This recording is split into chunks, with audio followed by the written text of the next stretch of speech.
हर्षित landmark, सपनों का घर जैसा आप चाहते हैं हम बनाते हैं। 1, 2 एवं 3 BHK ready position flats. Call 9827321321।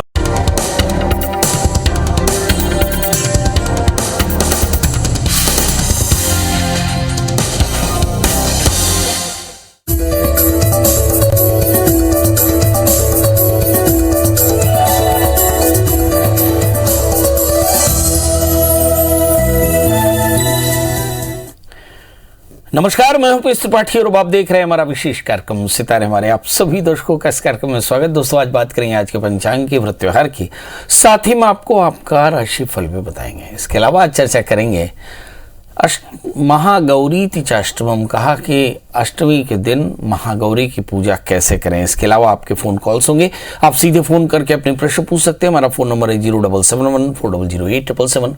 अब से आधे घंटे तक लगातार ये फोन लाइन खुली रहेगी और हमें आपके फोन का इंतजार रहेगा। तो चलिए कार्यक्रम की शुरुआत करते हैं, जानते हैं आज का पंचांग। आज शो संवत 2078 1943 सूर्य दक्षिणायन का आश्विन महीने के शुक्ल पक्ष की अष्टमी तिथि और दिन बुधवार। आज अष्टमी रात्रि को 8:09 तक, पूर्वा खाड़ा नक्षत्र दिन को 11:27 तक। आज चंद्रमा धनु राशि में होंगे। आज का राहु काल 11:49 से 1:17 तक होगा। तो दोस्तों, ये तो था पंचांग और अब बात करते हैं महागौरी की।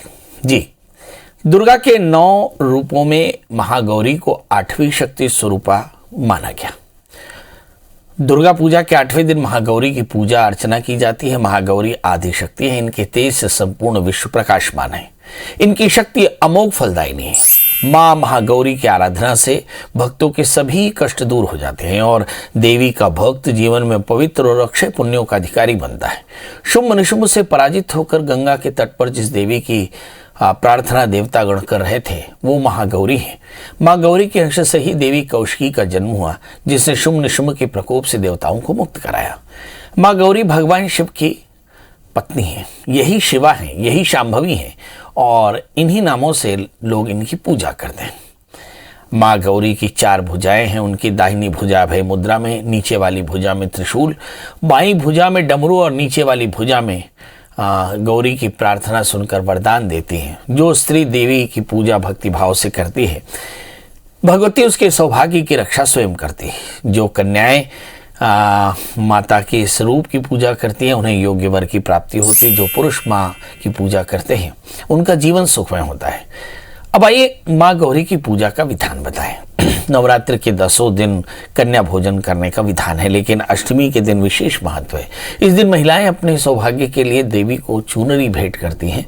देवी की पंचोपचार से पूजा करके, देवी का ध्यान करके, दोनों हाथ जोड़ करके प्रार्थना करती हैं, या देवी सर्वभूतेषु मातृरूपेण संस्थिता नमस्तस्यै नमस्तस्यै नमस्तस्यै नमो नमः।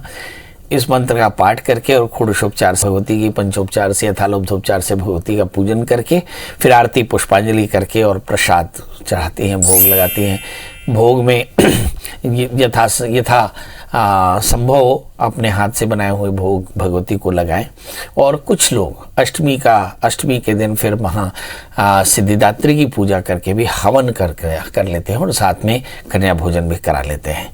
तो यदि आपको कन्या भोजन कराना हो, कन्या पूजन करना हो, तो हमारे लिखा है कि स्त्रिया समस्ता सकला जग स्तुति कया पूरी तमम ये तितकाते स्तुति अस्तभ्य परापरोक्ति, कि यहाँ पे सभी स्त्रियां जो हैं वो देवी का स्वरूप है। इसलिए कन्या के रूप में देवी का पूजन करके 9 कन्याओं का जीवन करा करके, पूजन करके जीवन कराएं, यथाशक्ति दक्षिणा दें, आरती पुष्पांजलि करें और उनसे आशीष लें। अगर इस क्रम से कोई कन्या पूजन करे तो उनकी सभी मनोकामनाएं पूर्ण होती हैं। कुछ लोग चतुर्थी, नवमी और चतुर्दशी में हवन नहीं करते, कुछ लोग हवन भी कर लेते हैं। तो ऐसी स्थिति में अष्टमी में महागौरी की पूजा करके, सिद्धिदात्री की पूजा करने के बाद विधिवत हवन करना चाहिए। कहते हैं दुर्गा सप्तशती में 700 श्लोक हैं, तो कम से कम 700 श्लोकों की आहुति होनी चाहिए। इसमें तिल, जौ, दशांग, गुगुल, गुड़, घी, कमलगट्टा, इसके अलावा जो देवी को प्रिय है अनार के दाने, दही, शहद इत्यादि सब का भोग लगा करके, साकल्य बना करके और वरदनामग्नि का स्थापन करके विधिवत गौरी, गणेश, कलश, नवग्रह, षोडश मातृका और सभी आवाहित देवताओं की आहुति निकाल करके फिर भगवती महामाया की प्रियता के लिए 700 श्लोकों से भगवती महामाया की प्रियता के लिए आहुति दी जाती है। इसके बाद विधिवत नवग्रहों की बलि, इंद्र आदि दिक्पालों की भी, दुर्गा बलि के लिए कूष्मांड की बलि भी कहीं दी जाती है। कुछ लोग जो जवारे बोते हैं उनके लिए भी विशेष तौर पर आज पूजन करके और फिर हवन पुष्पांजलि करके प्रसाद वितरण करना चाहिए। तो इस क्रम से हम देखें कि अष्टमी और नवमी में भगवती की पूजा की आराधना की पूर्णता शुरू हो जाती है। अलग अलग जगहों पर लोक रीति और परिवार रीति, कुल रीति के अनुसार लोग अपना उद्यम करते हैं। चलिए, इसी के साथ अब हमारे साथ कॉलर जुड़ चुके हैं। गंगा जी, आपका बहुत बहुत स्वागत है। बताइए क्या जानना चाहते हैं? दीदी आपको कोटि कोटि प्रणाम। थोड़ा जोर से बोलिए, मुझे सुनाई नहीं पड़ रहा। हाँ पंडित जी प्रणाम। जी प्रणाम। मुझे अपने हस्बैंड के बारे में जानना था, थोड़ी नौकरी वगैरह से रिलेटेड थोड़ी प्रॉब्लम है। जी बताइए। उनका 30 मार्च 1982 है ये जन्म तारीख, समय और समय दिन का 3:45 और स्थान भोपाल। जी, क्या जानना चाहती हैं? ये नौकरी में ना कोई स्थायित्व नहीं है, हमेशा मतलब छूटती लगती रहती है, बहुत परेशान है। प्राइवेट नौकरी करते हैं, छूटती रहती, लगती रहती है, चक्कर क्या है? जी, और उसके अलावा हमको संतान का भी बहुत ज्यादा परेशानी है, संतान वगैरह भी नहीं हो रही है। चलिए, कितने वर्ष हो गए आपको शादी को? वैसे तो हमारी लेट हुई है शादी, 5वां साल चल रहा है शादी को। जी, चलिए आइए देखते हैं। आपके हस्बैंड का जन्मलग्न सिंह है, उनकी राशि वृषभ है।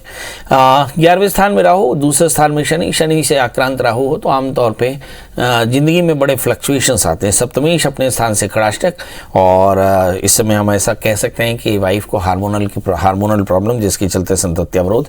कुल मिलाकर के करना क्या चाहिए? तो शास्त्र में लिखा कि जब शनि राहु से आक्रांत हो जाए, गुरु राहु से आक्रांत हो जाए, तो ऐसी स्थिति में जातक को चाहिए कि वो अज्ञात पितरों का श्राद्ध कराए, सर्प श्राद्ध कराए और फिर विधिवत रुद्राभिषेक कराए। ऐसा करने से सभी प्रकार के शापों से निवृत्ति मिलती है।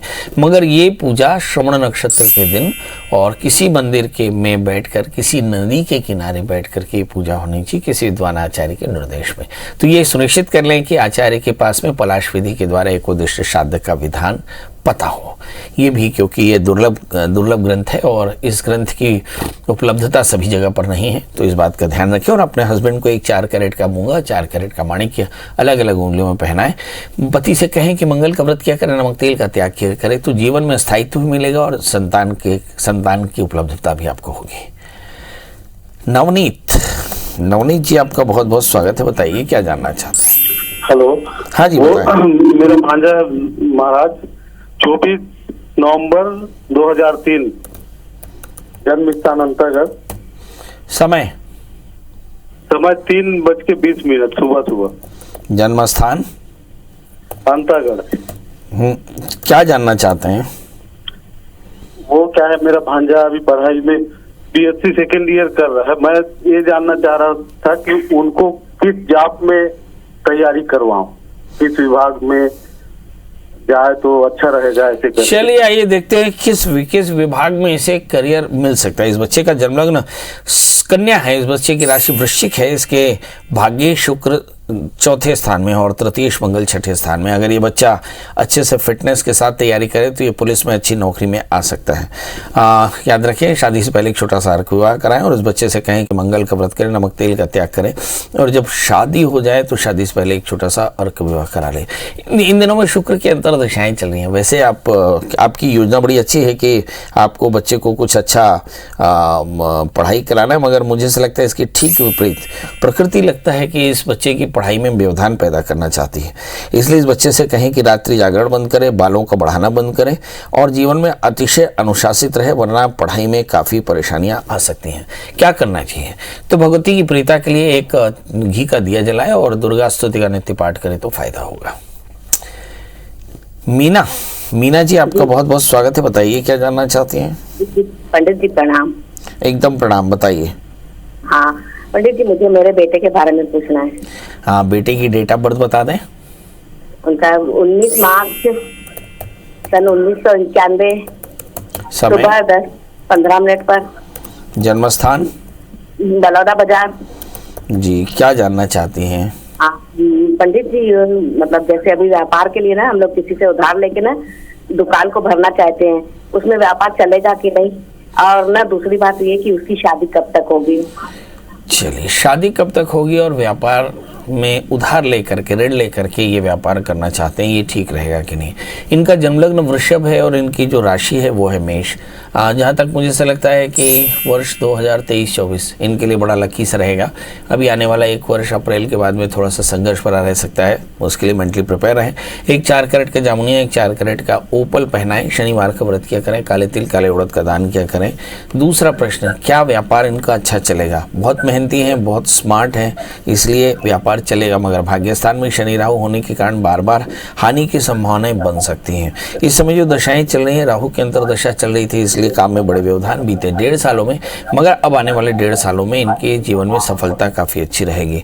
तो अपन अपेक्षा कर सकते हैं कि आने वाले दिनों में इनका बहुत अच्छे से व्यापार चलने लगेगा। मगर जहाँ तक सवाल शादी का है, मुझे ऐसा लगता है कि शादी के लिए, शादी से पहले एक छोटा सा विवाह कराएंगे, तभी इनका विवाह होगा। आज अष्टमी है, आज महागौरी की पूजा, सिद्धिदात्री की पूजा और साथ में हवन और कंजक भोजन, कन्याओं का भोजन, इसकी बड़ी धूम रहेगी। सभी जितने भी हमारे भक्त हैं वे सारे के सारे माँ दुर्गा की उपासना करके उनके चरणों का आशीष प्राप्त करना चाहेंगे और उनकी कृपा से ऐसा होने भी वाला है। चलिए, हमारे साथ दर्शक हैं धर्मेंद्र जी। धर्मेंद्र जी, आपका बहुत बहुत स्वागत है। बताइए क्या जानना चाहते हैं? नमस्कार पंडित जी। नमस्कार। डेट ऑफ बर्थ बता दें। मैं अपने बच्चे के बारे में जानना चाहता हूँ। मेरे बच्चा का जन्म 8 अक्टूबर सन 2021 को हुआ, दोपहर को 1:52 क्या जानना चाहते हैं? उसका नाम क्या क्या रख सकते हैं, और दूसरा प्रश्न है उसका भविष्य क्या रहेगा। बहुत बढ़िया। भविष्य कैसा रहेगा, नाम क्या रख सकते हैं? इस बच्चे का स्वाति नक्षत्र, तीसरे चरण का जन्म है, तो रू रे रोता, रो अक्षर से नाम आएगा, तो रोहन उसका नाम रखें। और उसकी राशि जो है वो तुला है, जन्म लग्न धनु है, और उसके लग्नेश बृहस्पति धन स्थान में बड़ा धनी होगा, दशम स्थान में मंगल, बड़ी प्रतिष्ठा रहेगी। इसका अष्टमेश 11वें स्थान में, देश विदेश में इसका नाम रहेगा। 12वें स्थान में शुक्र, थोड़ी सी एलर्जी हो सकती है। 6ठे स्थान में राहु, उलझने फिर भी बनी रहेंगी। इस बच्चे के लिए बिल्कुल भी चिंता करने की आवश्यकता नहीं। आप खूब मन लगाकर इस बच्चे की परवरिश करें और इस बच्चे को एक आदत डाल दें। अभी तो बच्चा बहुत छोटा है, मगर इस बच्चे के लिए आप लोग 1 वर्ष तक लगातार रविवार का व्रत करें, आदित्य हृदय स्तोत्र का पाठ करें, तो इस बच्चे के अंदर तेज और बढ़ेगा। जी, हमारे साथ अब अगले कॉलर हैं विनीता। विनीता जी, आपका बहुत बहुत स्वागत। बताइए क्या जानना चाहते हैं? जी पंडित जी नमस्कार। जी नमस्कार, बताएं। मेरा डेट ऑफ बर्थ है 6 अक्टूबर 1993 और समय है शाम के 4:30 बजे। जन्म स्थान कोरिया छत्तीसगढ़। कोरिया छत्तीसगढ़। हाँ हाँ हाँ हाँ। मैं ये जानना चाहती हूँ कि मेरा नौकरी का योग कब बन रहा है। पढ़ाई क्या की है बेटा आपने? पढ़ाई मैंने इंजीनियरिंग किया है और बीएससी भी की हूँ।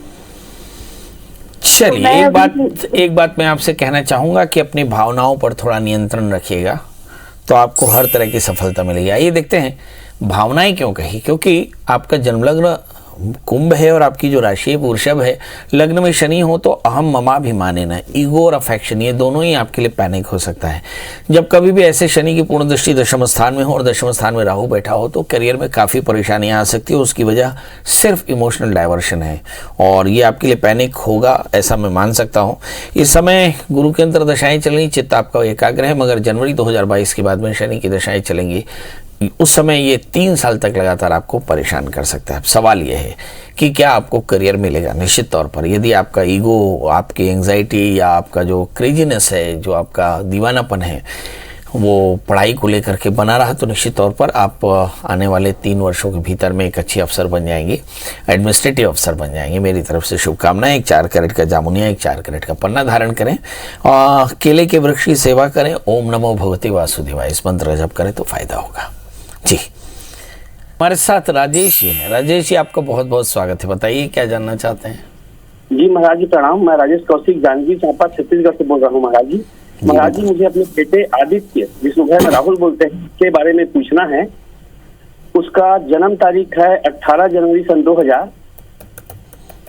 समय है शाम को 5:02 और जन्म स्थान है बिलासपुर हॉस्पिटल में। क्या जानना चाहते हैं? ये अभी वर्तमान में आयुर्वेदिक में जो डॉक्टर होता है BAMS ये कर रहा है सर महाराज जी, और इसका जो फर्स्ट ईयर में एक विषय में 4 बार ब्रेक लग गया है, जिसमें ना इसका साल खराब होने वाला है। एक बार और आपसे बात हुआ था, तो इसके बारे में थोड़ा सा और बता देंगे महाराज जी, इसको क्या किया जाए? या एक बार फिर से रिपीट करें। ये BAMS कर रहा है आयुर्वेदिक में, मतलब CA करना चाहता है? नहीं, BAMS आयुर्वेदिक जो डॉक्टर होता है। ओ चलिए आइए देखते हैं, एक ही पेपर लगातार रुक रहा है, वो निकलेगा कब? इस बच्चे का जन्म लग्न मिथुन राशि, इसकी वृषभ है। हाँ, दूसरे स्थान में राहु, 11वें स्थान में शनि है। कोई तो बात होगी, वरना लोग यूं बेवफा न होते। अगर जिंदगी में सफलता की वजह होती है तो असफलता की भी वजह होगी, और असफलता की वजह क्या होगी ये हम देख लेते हैं। बीते 2017 से 20 और 2017 से मेरा ख्याल है लगातार इन दिनों में भी चित्त की एकाग्रता थोड़ी सी कम है। चित्त की एकाग्रता की बड़ी आवश्यकता पड़ेगी। क्या करना चाहिए? इनको चाहिए कि ये बड़ी एकाग्र भाव से अपने पढ़ाई में ध्यान दें। थोड़ी सी लगता है डिस्ट्रैक्शन बहुत ज़्यादा है, और इस डिस्ट्रैक्शन के कारण ही आत्मबल कम होता है। ये रविवार का व्रत करें, काले और आदित्य हृदय स्तोत्र का पाठ करें, नमक का त्याग करें। 1 वर्ष के भीतर इनके पेपर भी निकलेंगे, आत्मबल भी बढ़ेगा। याद रखें, तृतीय षष्ठम स्थान में है। ऐसे जातक को आत्मबल की बड़ी परेशानी होती है, और इसके कारण ही बार बार परेशानी आती है, और ऐसी असफलताओं से मन अशांत होता है। जी, तो आज हम चर्चा कर रहे थे इस अंतिम कॉलर के साथ कि कोई व्यक्ति ये जानना चाहता है कि पंडित जी मेरे जीवन में सफलता का स्तर क्या होगा। ज्योतिष में हमारे साथ बहुत सारी विडंबनाएं होती हैं। कई बार बहुत अच्छे ग्रह होते हैं मगर जीवन में असफलताएं होती हैं, कई बार बहुत बुरे ग्रह होते हैं मगर जीवन में सफलताएं होती हैं। अब बड़ा प्रश्न ये उठता है कि ग्रहों से हमें क्या दिख जाता है? ग्रहों से हमें दिखता है कंफर्ट और अनकंफर्ट। जिन बच्चों की ज़िंदगी में अनकंफर्ट ज़्यादा होता है वे ज़्यादा ग्रो करते हैं, बजाय उन बच्चों की जिन बच्चों की जीवन में कंफर्ट होता है। इसका मतलब ये हुआ कि यदि आपके बच्चों के ज़िंदगी में अनकंफर्ट है मगर उनके अंतःकरण में अच्छा बल है, मनोबल बहुत अच्छा है, तो निश्चित तौर पर जानिए कि हार्डवर्क करके वो एक बड़े सफल स्थिति में पहुंच जाएंगे। मगर जो बच्चे बहुत ज़्यादा कंफर्टेबल रहते हैं उनमें आत्मबल की कमी होती है और वो संघर्ष नहीं कर पाते, और परिणाम ये होता है कि उनके जीवन में परेशानी आती है। तो आप अगर वास्तव में सफल होना चाहते हो, चाहे आप किसी भी उम्र के हों, तो आपको अपने ज़िंदगी से कंफर्ट यानी आराम को हटाना होगा और लगातार प्रयास करना होगा। दोस्तों, इसी मैसेज के साथ एक गुजारिश की, इस कार्यक्रम के बाद भी अगर आपके मन में कोई क्वेरी हो, आपके मन में कोई प्रश्न हो, तो गूगल में सर्च करें प्रिया सुरेंद्र त्रिपाठी। मोबाइल नंबर मिल जाए तो कॉल करें और पधार जाएं। कल हम फिर हाजिर होंगे माता के 9वें स्वरूप के साथ। क्या करें क्या ना करें, आज मुझे दीजिए इजाजत। नमस्कार।